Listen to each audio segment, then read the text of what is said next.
Hey guys, it's Jake here with eTrailer. Today we have a 2023 Lincoln Aviator and we're going to be taking a look at and I'm going to show you how to install the etrailer.com Class 3 2-inch hitch receiver. Adding a hitch receiver to the back of your Aviator is going to allow you to do a couple of different things. If you want to add 4-pole wiring, you can use it to pull trailers down the road. If you don't want wiring, you can use it for bike racks and cargo carriers to give yourself a little bit more space on the outside of your vehicle to haul that gear. This hitch is going to feature a 5/8 inch hitch pin hole, which is going to accept your 5/8 inch pin and clip. This hitch does not come with a pin and clip, so you want to pick one up. Typically, if you get an accessory, whether it's on our website or from somewhere else, or if you already have one, they're already going to have one, whether it's a locking or non-locking hitch pin. If you don't, you can find one on our website. The safety chain loops are going to be a nice, large, round safety chain loop. They'll accept a clevis style or an S-hook style, whichever you have on your trailer. If you don't own a trailer yourself and you like to borrow them from different people or rent trailers to do some yard work or something at home, they're going to be nice and large so you don't have to worry about a safety chain outfitting. Now some measurements for you so you know how it's going to fit on your Aviator. From the center of our hitch pin hole to the outermost part of our bumper is about 4 inches. You'll use that measurement when it comes to picking out an accessory for your vehicle. If you look on our website, we'll have dimensions on whatever product you're looking at, whether it's a bike rack or a cargo carrier. From the center of the hitch pin hole on the accessory to the closest part of the accessory, that's going to tell you, compared to that 4 inches, whether or not that accessory will fit, folded up or folded down, whichever, on your Aviator. From the ground to the top inside of the receiver tube is 15 inches. That should be more than enough space to where you don't have to worry about an accessory dragging on the ground behind you. There, of course, unless you're going through a very, very steep incline, we just typically recommend you take those at an angle so that the departure angle and the angle of approach is not so steep, so you don't drag those accessories. Now, as far as weight capacities go, you're going to have a max tongue weight capacity of 600 pounds. That's a downward pressure on the inside of the receiver tube, and a max gross trailer weight capacity of 6,000 pounds.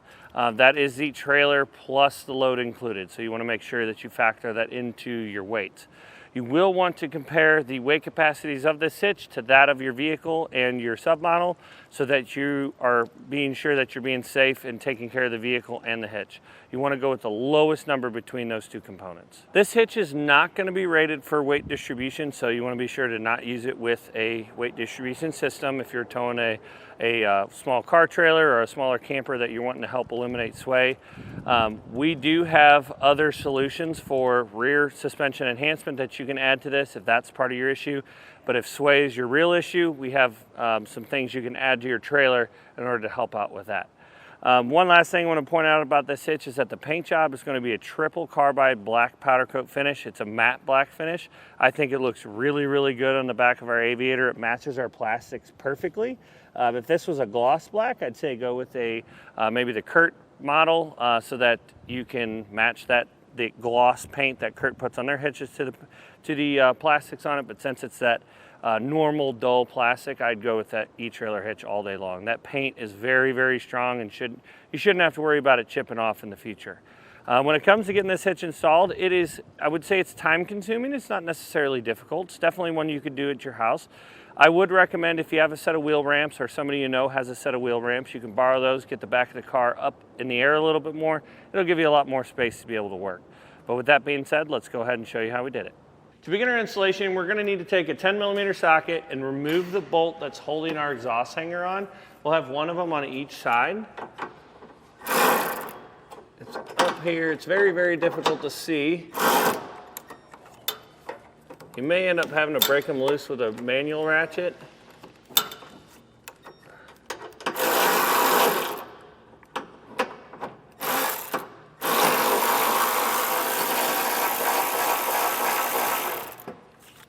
Now when you get this bolt out of here, there'll still be a peg that's holding those up. Make sure you put a strap on your exhaust before we go to lower this, because we don't want to put any extra pressure on any of the hangers ahead of this, because the whole system is designed to be held up by every hanger.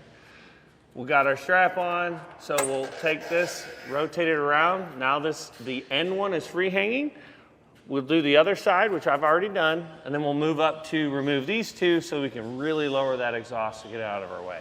Now we'll take some soapy water and spray them on each one of these hangers. You can use like a silicone spray or something. We use silicone sometimes. You just don't want to use anything that has like a penetrant in it because you can actually deteriorate these hangers. So what we're going to do is we're just going to use a pry bar. We've got exhaust hanger removal tools here at the shop, but we try to use it with tools that you guys might have at home. So we're just prying these off. I'm just holding the exhaust in my hand and butting the pry bar against my hand, and that's enough for us to pull it off. As the vehicle gets older, this vehicle is just 1 year old at the time of this video, so they're pretty flexible still. As the vehicle gets older, they do get more and more difficult to pull off. So just keep that in mind. If you have to purchase a exhaust hanger removal tool, I'm telling you, it will make your life a whole lot easier.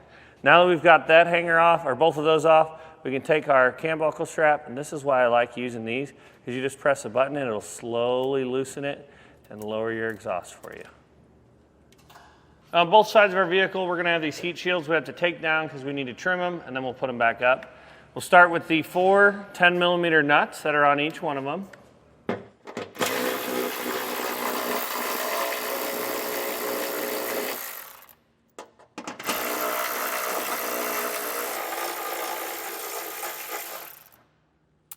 Then we're gonna have 2 more screws. They're both 7mm. We'll have one here and then one on the inside of the wheel well.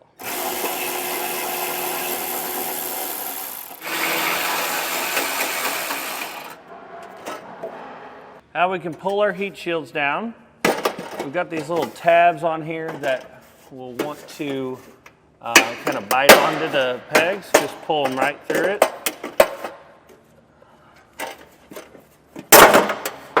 Go. We'll set these aside.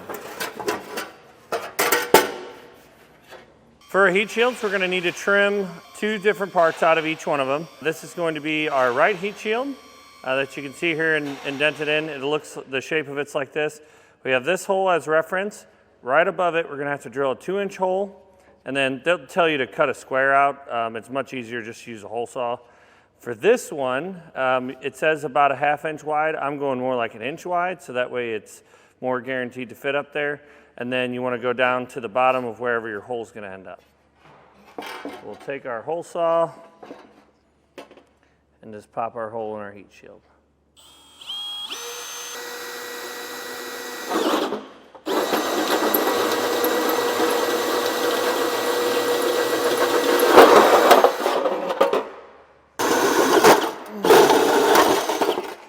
Now we're going to use a multi-tool to cut this little sliver out. You can also use the tin snips if you have those.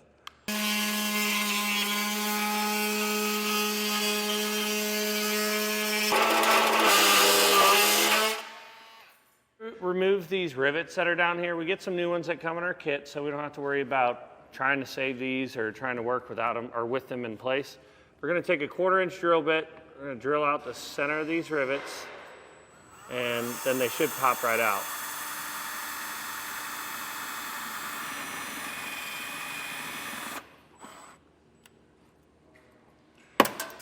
There we go. Sometimes when it's close, you can pry it out a little bit. But basically, that's what we're doing is there's like the center of the rivet's kind of like a nail. You just want to drill that head out so that you can pop this out. And now these 2 plastic pieces are separated. We'll repeat that same process on the other 3. In here, you'll see this looks kind of like a tube or a wire. It's got the sticker on it. That is our kick sensor. So what we need to do is just take our finger, push that out of the little clips that it's in, and then we can pull it out of the way. We're gonna need to cut an opening in this panel here and in this panel, and we don't wanna risk hitting that. So we're just getting it out of our way. We shouldn't get into that place where it's being held on by. We just like to be sure, because then we don't have to worry about a broken kick sensor. We'll pop that out of our way. Now we can start getting this marked out.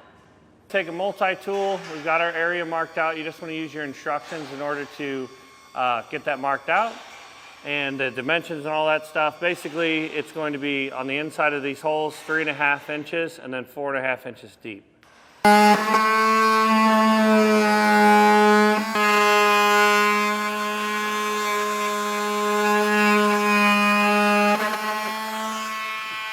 Hold hold these together with my hand and then trim out that same area.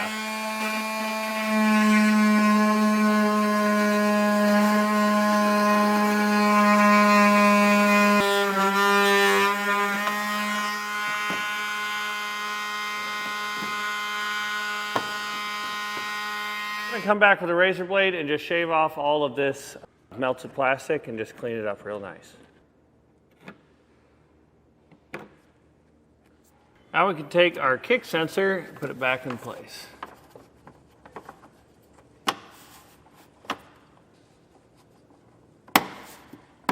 Start getting our hardware in place. We're gonna have two holes here that are, one's bigger than the other.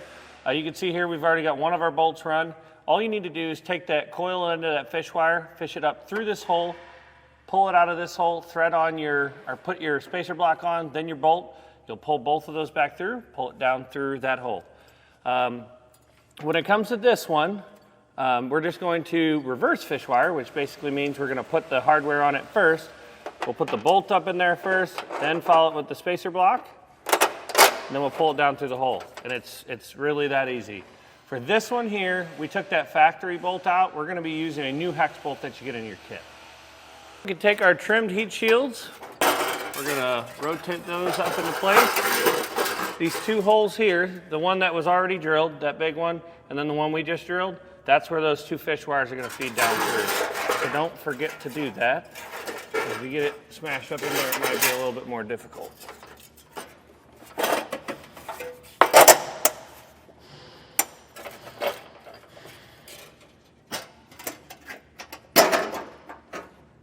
Now we can get all of our hardware placed back in order to hold our heat shield in place.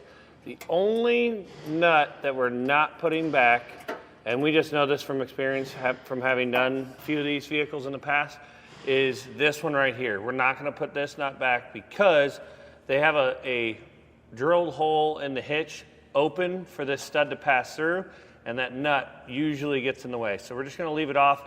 It'll be no problem. Because the hitch is actually going to smash this heat shield up against the frame, so we shouldn't have any issues with the heat shield going anywhere. Now with that extra set of hands, we're going to get our hitch lifted up into place. We're going to lift it over the exhaust first, and then this is going to take some finesse to get it tucked behind this plastic first, and then we can kind of start to lift it up, just like that. And then we'll take our fish wires, this is why we want to leave them on, and fish those through the corresponding holes in our hitch.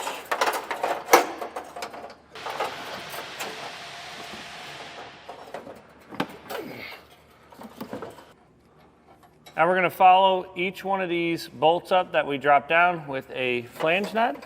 For this one, you can see how it's not quite sticking through the hole enough. What we might have to do is we use this nut, tighten it up to kind of suck the hitch up to the bottom of the frame rail, and then we can put this rear, or the forwardmost nut on. We want to grab a torque wrench and torque all of our hardware to the specifications in the instructions.